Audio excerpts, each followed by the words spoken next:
नमस्कार दोस्तों, स्वागत है आपका मेरे YouTube चैनल मैथ विद विकास शर्मा में।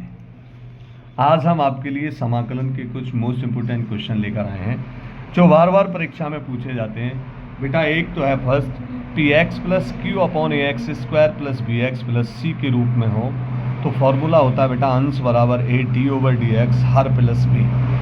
इसका दूसरी टाइप का बेटा क्वेश्चन है P X plus Q upon root के अंदर A X square plus B X plus C, ये होता है अंश बराबर A D over D X हर का वर्ग प्लस बी। इसके ऊपर बेटा जो पहले हमने ये पहला मेथड जो पहले दिया गया है इसके ऊपर एक क्वेश्चन लिया जो बार बार परीक्षा में पूछा जाता है। Integral 5x minus 2 upon 1 plus 2x plus 3x square into D X.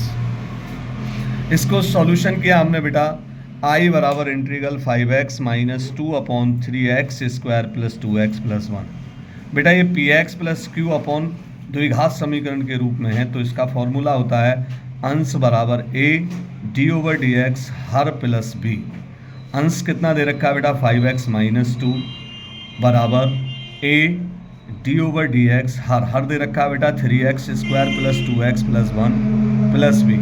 हमने इसका डिफरेंशियल कर दिया 3x स्क्वायर का बेटा 6x प्लस 2 प्लस बी, यानी ये आ गया 5x माइनस 2 बराबर a 6x plus 2 plus B, क्योंकि बेटा घात आगे आ गई 3 दूनी 6x और x का 1 बेटा यानी 2 प्लस 1 का 0 प्लस बी। ये समीकरण 1 हो गई। अब हमने क्या किया, x व अचर पद के गुणांकों को समान रख लिया। यहाँ पर x का गुणांक बेटा 5 है और यहाँ पर जब हम a की मल्टीप्लाई अंदर करेंगे तो x का गुणांक हो जाएगा 6, तो 5 बराबर 6। यहाँ से a का मान आ गया 5/6, तो ये हो गया।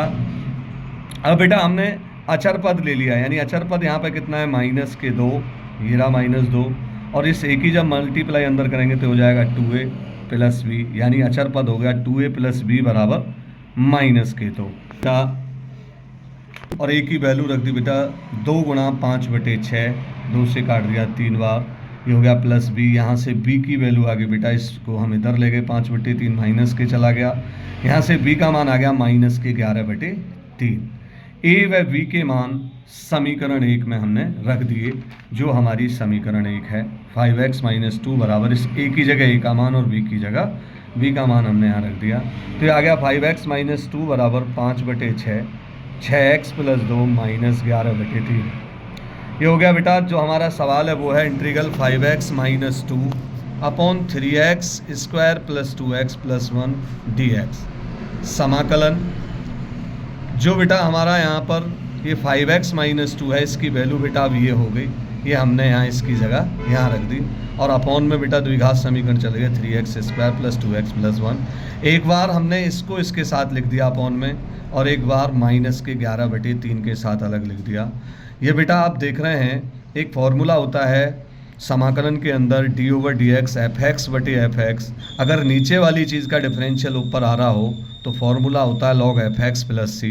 यानी बेटा जब हम इसका डिफरेंशियल करेंगे तो ये हो गया 3 दूनी 6x प्लस 2, यानी इसका डिफरेंशियल ऊपर आ रहा है तो ये हो गया 5/6 log नीचे वाली चीज़ यानी f(x). तो इसका समाकलन हो गया बेटा सीधे सीधे 5/6 log 3x square plus 2x plus 1। यहाँ बेटा हमें इसको पूर्ण वर्ग बनाना है, तो इसमें से हमने एक्स स्क्वायर के गुणांक को 1 बनाना है, तो यहाँ से 3 कॉमन लिया, तो ये हो गया 1 upon x square plus 2/3x plus 1/3। बेटा ये हो गया बेटा 11/3 दिया यानी 9। ये हो गया 1 upon x square plus 2/3x।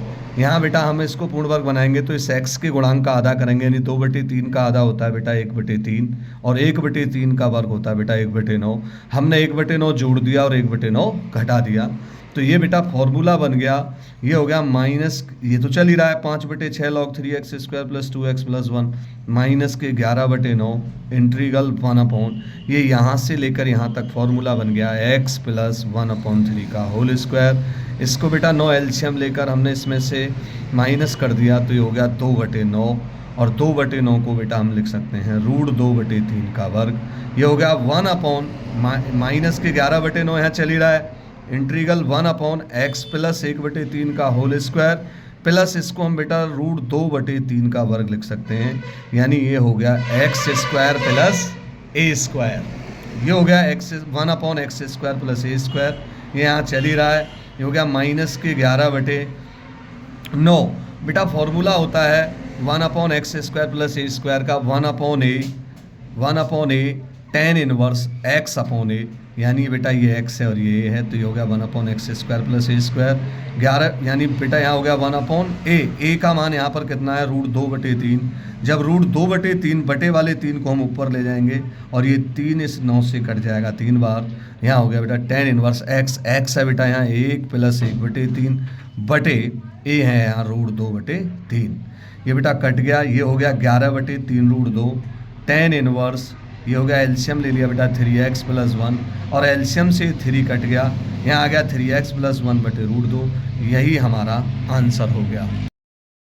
बेटा ये अगला क्वेश्चन है इंटीग्रल, जो दूसरी टाइप का है, इंटीग्रल 6x + 7 बटे रूट के अंदर x - 5 x - 4, यानी नीचे रूट में द्विघात समीकरण दे रखी है, हमने इसकी मल्टीप्लाई कर दी बेटा, ये हो गया रूट के अंदर x² - 9x + 20।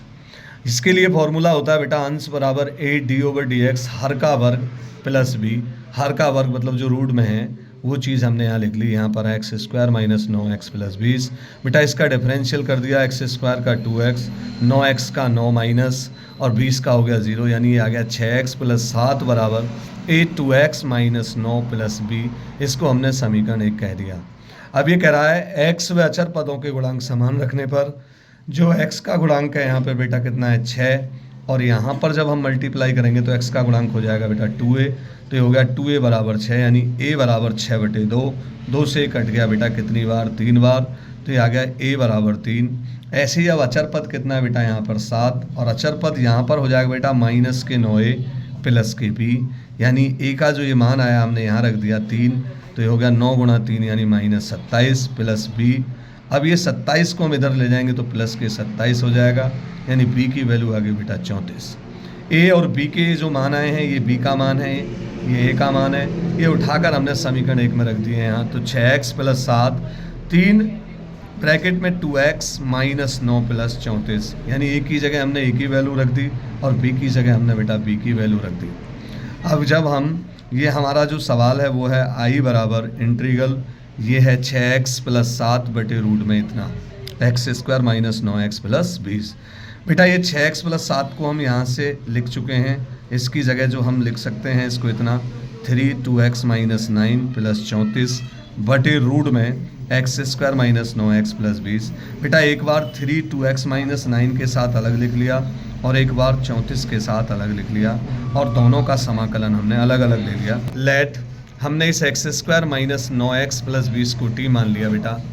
अब ये इसका डिफरेंशियल करेंगे तो ये आ गया 2x - 9 × dx बराबर dt। ये हो गया 3 इंटीग्रल 1, क्योंकि इसको हमने नीचे वाली चीज़ को t माना है, तो ये हो गया 1/√t dt। बेटा हम 1/√t का इंटीग्रल नहीं जानते, इसलिए इसको हम ऊपर ले जा सकते हैं, तो पावर हो जाएगी t की -1/2 dt। और यहाँ पर चल ही रहा है 34 इंटीग्रल 1/रूट के अंदर x²। इसको हम पूर्ण वर्ग बनाएंगे बेटा, 9 का आधा होता है, 9 का आधा होता है 9/2 और 9/2 का वर्ग होता है 81/4। 81/4 बेटा हमने यहाँ जोड़ दिया और उतना ही हमने यहाँ घटा दिया, तो ये हो गया +20 - 81/4। टी की पावर को हम ऊपर ले गए तो ये -1/2 हो गई, और टी की पावर -1/2 यानी x की पावर -n का, ये पावर में एक जुड़ जाता है बेटा, या -1/2 में एक जोड़ेंगे तो टी की पावर 1/2, उतना ही अपॉन में। ये हो गया बेटा √t, और ये हो गया 3 दूनी 6 यानी 2 की गुणा हो गई ऊपर, और ये आ गया बेटा यहाँ x माइनस, ये बन गया बेटा पूर्ण वर्ग x - 9/2 का होल स्क्वायर, और ये हो गया बेटा 80 - 81 यानी -1/, यानी 4 था यहाँ, तो ये हो गया 1/2 का वर्ग। ये हो गया बेटा रूट, क्योंकि इसको हम t की पावर 1/2 को √t लिख सकते हैं, प्लस 34। ये हो गया 1/रूट में x² - a²। ये फॉर्मूला होता है बेटा log x प्लस रूट जो कहते हो, तो 34 log ये है बेटा x - 9/2 प्लस ये रूट है जो कहते हो, यानी इसका मतलब है x² - 9x + 20 जो है वो हमने यहाँ लिख दिया। ये हो गया बेटा 6 t हमने कछु माना था बेटा, तो वो क्या माना था x² - 9x + 20, इसकी जगह हमने x² - 9x + 20 रख दिया। Plus 34 log x minus 9/2 plus root जो का त्यों, यही हमारा आंसर हो गया। बेटा आगे देखिएगा, i बराबर integral dx upon root 9x minus 4x square into D X. हमने यहाँ से बेटा -4 कॉमन लिया, -4 जब हमने कॉमन लिया तो बेटा ये प्लस के एक्स स्क्वायर हो गया और ये हो गया माइनस के 9/4x। अब इसको हमें बेटा पूर्ण वर्ग बनाना है तो 9/4 का आधा करेंगे तो 9/4 का होता है बेटा आधा 9/8। 9/8 का वर्ग करेंगे तो 81/64 हमने जोड़ दिया और उतना ही हमने घटा दिया, लेकिन यहाँ माइनस है तो ये हो गया प्लस के 81/64। बेटा हमने यहाँ से 4 जो है कॉमन ले लिया बाहर तो 1/2 आ गया और यहाँ पर रह गया माइनस।